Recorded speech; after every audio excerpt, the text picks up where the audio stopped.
Shalom, saudara dan saudari yang dikasihi Tuhan, dimanapun saudara-saudari berada pada saat ini.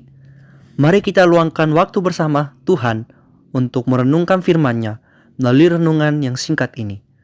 Judul firman Tuhan yang akan saya bawakan pada saat ini ialah takut akan Tuhan sama dengan menjadi orang paling berbahagia. Ayat intinya terdapat di dalam Mazmur 112 ayat 1. Haleluya, berbahagialah orang yang takut akan Tuhan, yang sangat suka kepada segala perintahnya.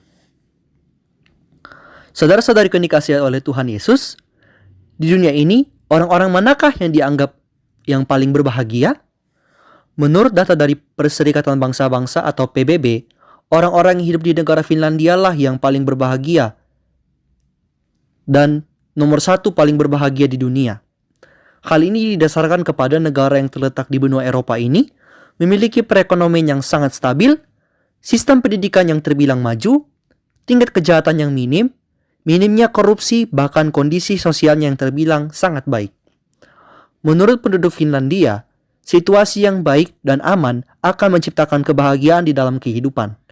Namun, pertanyaan yang perlu direnungkan bagi kita masing-masing ialah, apakah seseorang hanya bisa berbahagia di saat keadaan baik? Apakah seseorang tidak bisa berbahagia jika berada dalam keadaan yang buruk?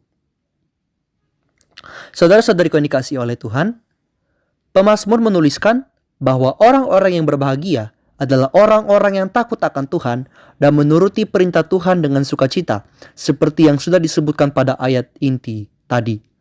Orang-orang yang seperti ini bisa berbahagia bukan dipengaruhi oleh lingkungan maupun orang lain, melainkan karena orang-orang yang seperti ini memfokuskan diri untuk hidup sesuai dengan kehendak Tuhan dan berkomitmen untuk tetap setia kepada Tuhan, apapun yang menimpa terjadi.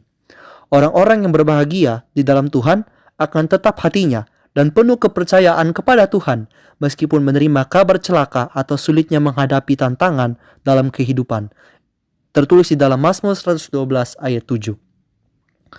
Selain hal-hal yang sudah disebutkan tadi, agar kita dapat menjadi orang yang paling berbahagia di dalam Tuhan, perlu juga untuk melakukan kebajikan kepada semua orang, terlebih kepada orang-orang yang berkekurangan atau miskin, tercatat di dalam Mazmur 112 ayat 9. Dengan kita melakukan kebaikan atau berbuat baik, kita dapat menjadi saluran berkat bagi orang lain, sehingga kita akan merasakan kebahagiaan di dalam Tuhan, karena kita telah berbagi kebahagiaan dari Tuhan kepada orang lain, terlebih orang yang tertimpa kemalangan sekalipun. Saudara dan saudariku yang dikasihi oleh Tuhan, apa pelajaran yang dapat kita ambil dari renungan ini? Untuk menjadi orang yang paling berbahagia di dalam Tuhan, kita harus memperhatikan 3 hal ini. Yang pertama ialah memfokuskan diri untuk menuruti perintah Tuhan dan kehendak-Nya. Yang kedua, tetap setia kepada Tuhan di setiap situasi, bahkan situasi sulit sekalipun. Yang ketiga, yang terakhir, berbagi kebahagiaan dari Tuhan kepada orang lain, bahkan orang yang paling malang hidupnya sekalipun. Dengan melakukan 3 hal ini, kita akan menjadi orang yang paling berbahagia di dalam Tuhan, dan nama Tuhan akan dipermuliakan di dalam kehidupan kita. Semoga firman Tuhan yang singkat ini dapat menjadi kekuatan bagi iman dan kerohanian kita, agar kita lebih setia kepada Tuhan, selalu berbahagia di dalam Tuhan, meskipun banyak sekali tantangan dan rintangan yang harus kita hadapi. Kiranya Tuhan memberkati kita semua. Amin.